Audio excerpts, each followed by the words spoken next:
If you're doing these three things at the gym, you're probably wasting your time. Let's go over them real quick. The first one is your form. It is okay to have cheat reps when it's used strategically. However, many people don't use it strategically. You should really only be doing cheat reps when it's at the end of your last set, when you're trying to go close to failure. You're trying to get the extra couple of reps in at the very end when you're super fatigued.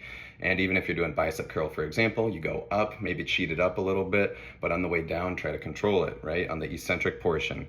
There is a place and time for cheat reps. However, if most of your reps are cheat reps, that is not the place and time. Number two is too much weight. This kind of goes hand in hand with number one. However, if you are doing too much weight, you're gonna have a hard time targeting the appropriate muscle group at the appropriate intensity that it needs to stimulate the most effective hypertrophy, AKA muscle building. So kind of a long jargon there. However, the short version is doing too much weight does not allow you to target the muscle group the way that you would need to build the muscle as fast as possible. And by doing too much weight, you can sometimes even use other muscles that you don't want to use as much, and it takes away from that primary muscle group you're trying to target, and that can lead to less hypertrophy gains, can sometimes lead to more strength gains depending on what else you're doing. But just know that eventually there's a fork in the road, and after training for so long, you do have to specialize a little bit. Do you want to do more strength or do you want to do more hypertrophy? What are you training for? Because there is a thing called specificity in training.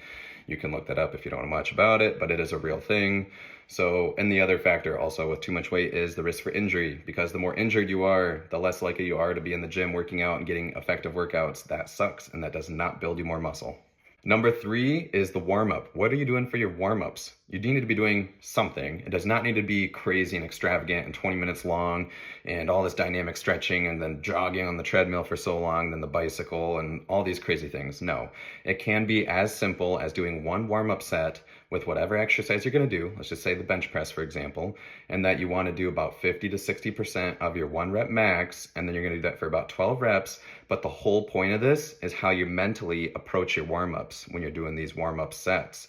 You want to be thinking and feeling throughout the entire movement what everything feels like, the deep stretch, how far can you go, getting your shoulders all the way back, and then keeping that scapula nice and tight and locked in for the bench press example, and then pushing up, really trying to think about squeezing your chest muscles as hard as you can, mind-muscle connection. The point of your warm-ups is to get all of that sensation felt and try to remember it and use that mind-muscle connection and put it into your muscle memory so you can apply it to the next couple of sets when you're actually challenging yourself and getting close to failure. You want to think about those sensations and what those warm-up sets felt like when you could really grind it out and feel the muscle contractions. That is the point of the warm-up and of these warm-up sets to really be used efficiently. Don't waste them. So if you're doing any of these three things, please stop, change it, correct it, learn from this video. Just make sure that you are putting conscious effort into your programs and your structure and how you go about your workouts. I'd love to work with you and help you out. Send me a DM if you're curious on anything. I do have a fitness nutrition app as well called Your Story Fitness. I have over 350 exercises with full in-depth tutorials on how to do the exercise correctly, so that way you don't have to guess how to do it. So if you have any questions, just reach out, give me a follow, and you'll get a lot more information from this page.